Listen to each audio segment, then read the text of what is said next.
Okay, everybody, Stephen Key here, and thank you for watching inventRightTV. Today, I'm going to talk about how to help you with your inventions and how to patent those inventions. Okay, before we start, I have to give you this little disclaimer. First of all, I am not a patent attorney, and I'm not giving you legal advice.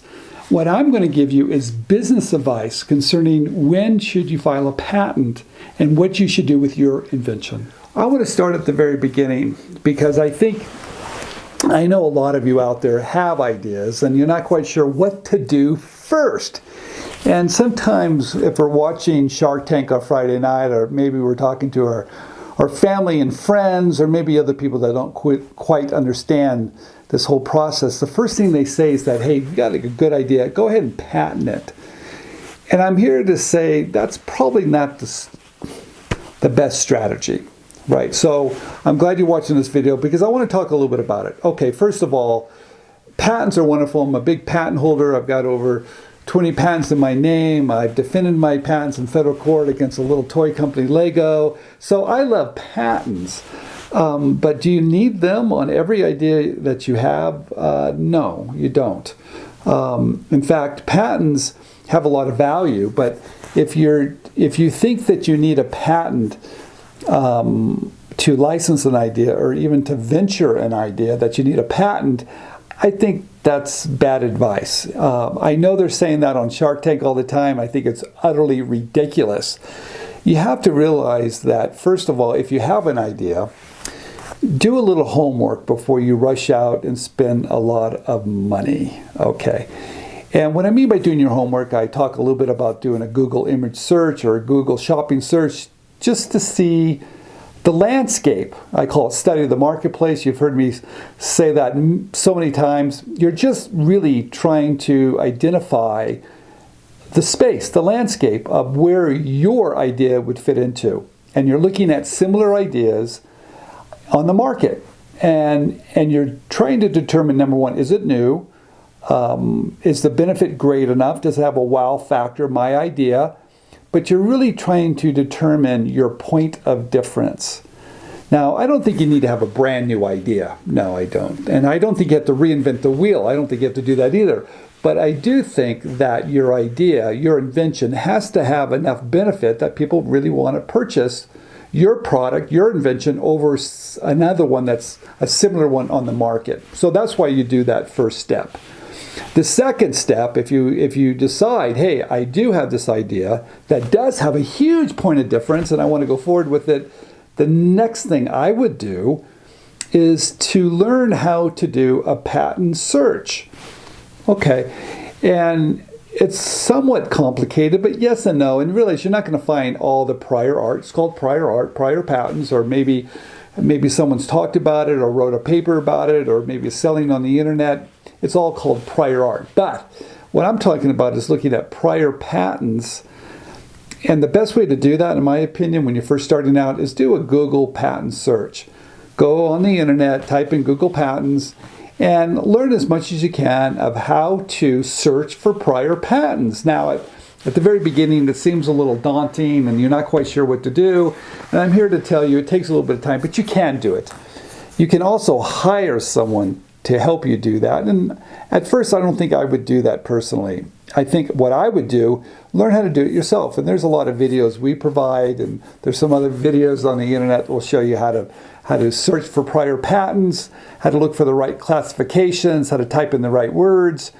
But you can also, I believe, do it yourself, but it's going to take a little bit of time. But the point I'm trying to make here, you're really trying to determine, once you have an idea, what do I do? Do I go forward with it? Do I kick it to the curb? Do I invest time and money on that idea? And I'm here to say, at the very beginning of this whole video I'm doing, take a deep breath, do a little homework, don't spend your hard-earned money on filing a patent. So what you're doing is trying to determine if you have a point of difference. Okay, so the next thing, once you've done this step, study the marketplace, and maybe you've determined, hey, it is new and people are going to want it. I say at that point, you really have to decide, what do I want to do personally? Do I want to start a company? Do I want to raise money? Do I want to commercialize it myself? Do I want to manufacture it? Do I want to market it? Do I want to really just run a business? I think what you're going to realize once you go through that exercise, and just because you can doesn't mean you should, and just because it's a little easier today to do that because we have Amazon or you could do a crowdfunding campaign, doesn't mean you should. I believe it takes a lot of work. I believe if you do go down that path and you do want to start a business, the best advice I can give you is to find someone that's already done it and make them your partner. Because you're going to learn a lot and it's going to save you time, energy, and pain. But the bottom line is this: it's not easy to do. And the reason why it's not easy to do, you have to learn a lot of new skills. It just takes time and you're going to make a lot of mistakes. Okay. The other option, and I've talked a lot about this, is licensing your idea to a company. A company that already has shelf space, a company that's going to do all the work that you don't particularly want to do.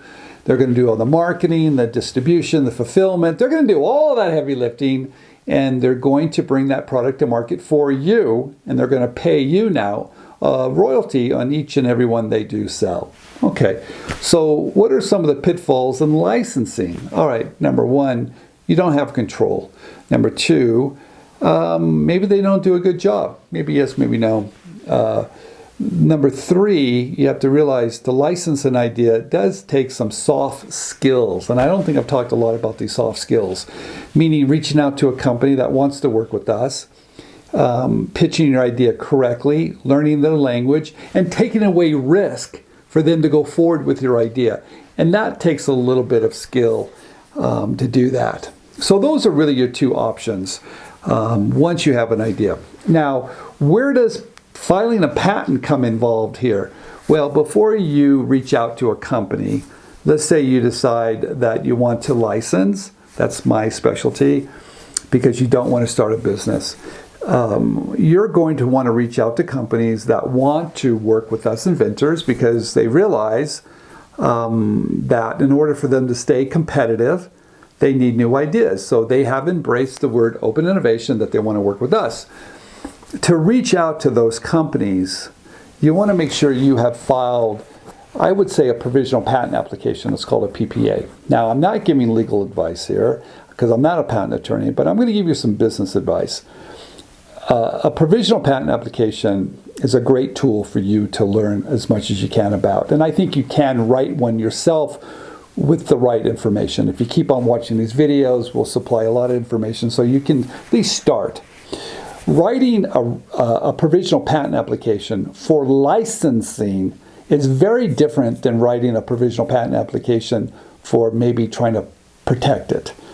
They're the same, but they are different, and you need to know the difference.